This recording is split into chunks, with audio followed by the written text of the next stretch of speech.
Okay, so are you ready to talk to me about how you've been feeling lately? I don't know, I just wish I stood up to my brother more. Okay, well let's go back to that moment with your brother. So you're in that situation. What do? I would tell him no, I'm not gonna follow with what he's doing. Okay, if you're gonna do that, I'm gonna need you to roll an intimidation check for me. Okay. 10? Ooh, he's larger than you, so the DC is going to be higher than that. He won't listen to you. What do? Okay, well then I'll try to walk around him and leave the situation entirely. Ooh, well, if you are going to do that, that's going to provoke an opportunity attack, so he's going to roll for that. That's an 18, which is higher than your AC. I'm going to roll for damage now. That is a 12, which if I'm correct, yeah, that's higher than your max hit points, so you go down. Can you roll a death save for me? I think I need a new therapist. In our modern age, we are more aware of the struggles that we and those around us face every day. We are also statistically more likely to have less friends than ever before, see less people than ever before, and spend more time alone than ever before. This is clearly a problem that's affecting our well-being, and one of the solutions to this might be Dungeons & Dragons. This is not a video about how to replace therapy with D&D. Nor is it a video about how to turn your dungeon master into your therapist. This video is about the benefits on our mental health that D&D can bring to everyone, the benefits that it can bring to neurotypical people, and the struggles that those people are going to face when playing D&D. I did a fair bit of research onto this topic before writing the video. I wanted to give it the respect that it deserves, and all of my sources that I found are in the description of this video. Dungeons & Dragons is a social game. Most games have between 4 to 8 people, but the smallest games at least have 2 people, and the largest games can go up to 1,200 people.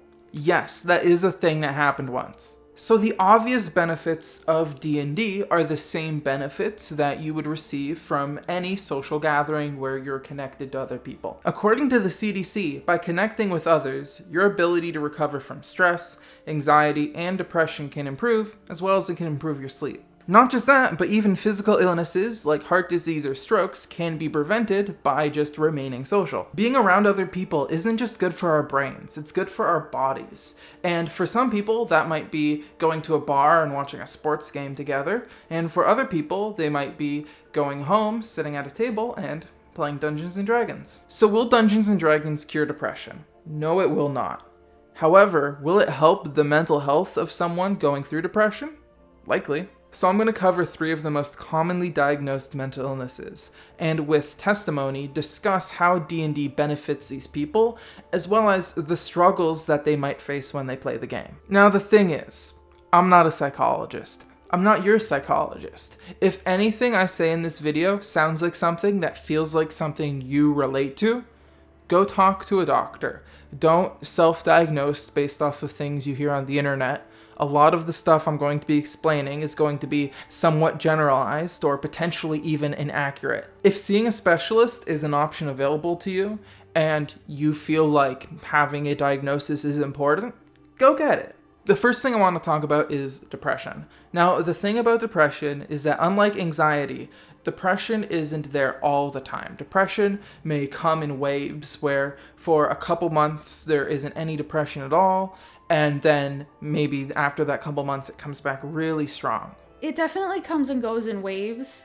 There are certain days where I will wake up and I just feel it.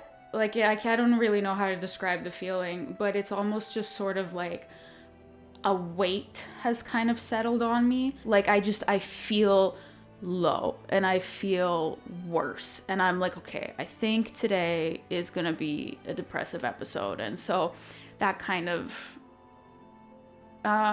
that's something that lets me know. It can also just happen out of nowhere. Like, if something bad happens, sometimes it sets it off, sometimes it doesn't.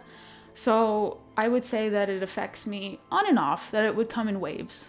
When depressed, people are more likely to lose interest in hobbies or spending time with friends due to the fact that they may feel useless and unwanted, or they might just feel so physically and mentally tired that they can't do these things. Well, D&D can be a good way to help re-engage them with their hobbies and their friends and helping them spend more time with others. Even their role within the game can help, which I know sounds silly, But if they're a druid with healing and wild shaping abilities that can help keep the party up and then also help with the utility of getting into small places that no one else can get to, maybe just for a few hours at that table, they're going to feel useful. Definitely, I do feel productive and happy when my character is productive.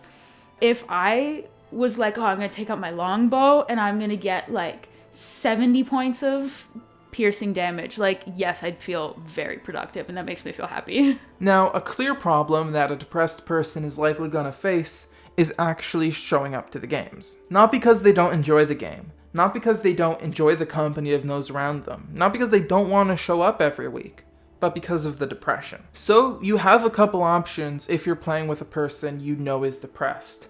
Maybe you can ask them to make a character who's going to have a reason to not be in the party all the time, so that way you have an easy way to explain why they're not there every session. If you are the player though, all you have to do is let your party know that you might have to cancel last minute to some sessions every now and again. If you feel like absolute garbage, you don't absolutely have to go.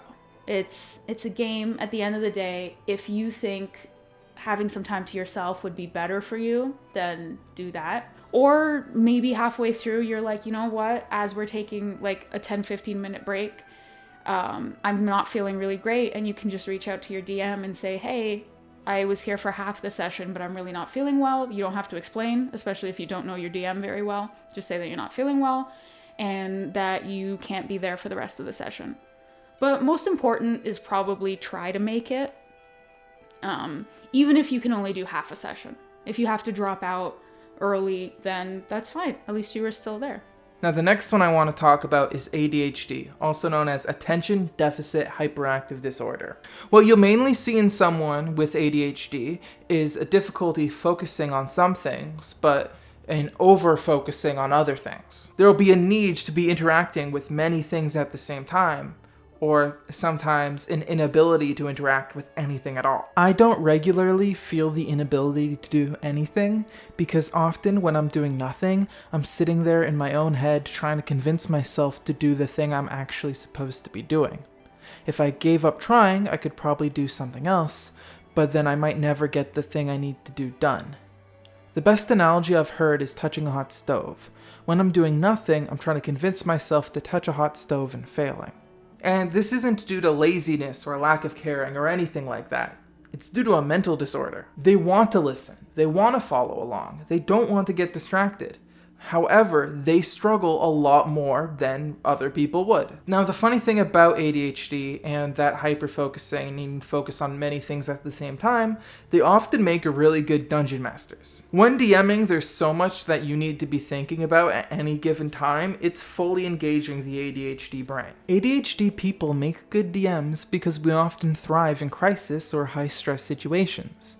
Situations where shit just needs to be done. D&D games, as a DM, are high-stress situations where decisions need to be made and the game go on. Giving advice to someone with ADHD can be difficult, because what one person experiences might be totally opposite to what another person experiences. As it might be put, you talk to one person with ADHD, you've talked to one person with ADHD. So an ADHD player is going to need to experiment with different strategies to keep them focused, and accept that while one person might succeed really well doing this one thing, if it's not working for them, they have to try something else. For DMs with an ADHD player, be prepared to do quick recaps mid-session if needed. Just let them know you're willing to accommodate them, and let them make you aware of what might work best for them. And for the final testimony, we have to go with me. I've never gone into this before on my channel, but my channel name, Nick is Chilling, was an ironic joke name I made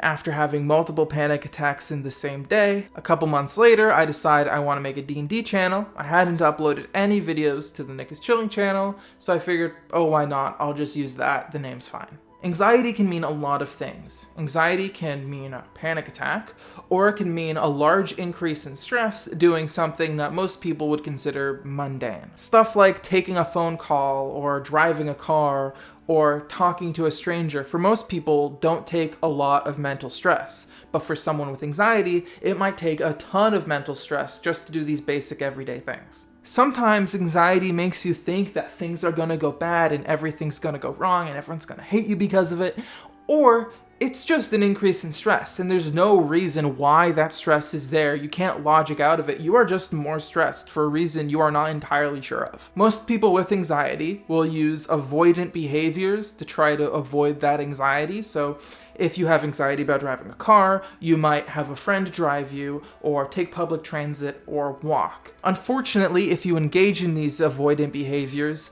the next time you go to do that thing, you are just going to be more anxious about it than you were the first time. Dungeons & Dragons can be beneficial to someone with anxiety because it gives you the opportunity to make mistakes that don't have real-world consequences. In my real life, I'm always worried something's gonna go wrong. Oh, what if I go to the bathroom and then my boss tries to video call me, but I'm away from my computer and now they think I haven't been at my computer at all? Oh, if I upload this video, is it gonna be terrible and everyone will hate it and everyone will unsubscribe and YouTube will shadow ban my channel? Oh, is this Walmart employee gonna be mad at me because I asked them where the shampoo aisle is? In D&D, I don't worry about that too much. In fact, I enjoy when things go wrong. Plan didn't work out how I wanted? Oh well, I'm sure that this could lead to a more interesting scenario anyways.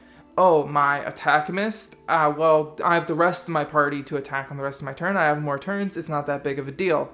Oh, I failed an ability check? Well, we're all making this ability check. I'm sure someone's gonna succeed on it. And I've actually been able to connect that into my real world in some ways. If I'm getting anxious about a situation, I remind myself that if I try something and it doesn't work, well, I'll try something else. And if it goes terribly, in a few hours, it's going to make for a really funny story. Now, this isn't how everyone with anxiety is going to experience D&D. Some players might get stuck, trying to make the optimal or best choice with the lowest chance of failure. Ironically, they might be doing this because they're afraid if they make a bad choice that leads to bad consequences, the other players will be mad at them. Although what usually ends up happening is the player takes so long on their turn that all the other players end up mad at them. If you have someone like this, the first thing you should do is explain to them that it's D&D, and in this game there are no wrong choices. There are choices that lead to bad consequences for the characters.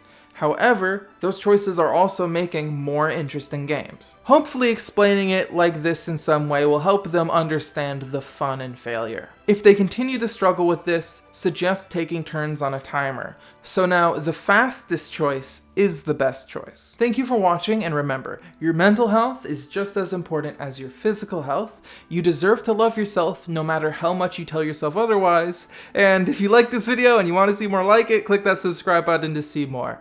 Thank you again. This is the end of the video. Kiss on camera so I can use it. On camera? Yeah. Oh, shit. Mwah. You thought I was going for the cheek. That is my testimony. I am Nick's girlfriend. I'm gonna blink 3 times, which means I need help. I am locked in this room. I've never played a game of D&D in my life. I'm reading off a script taped to the back of the door.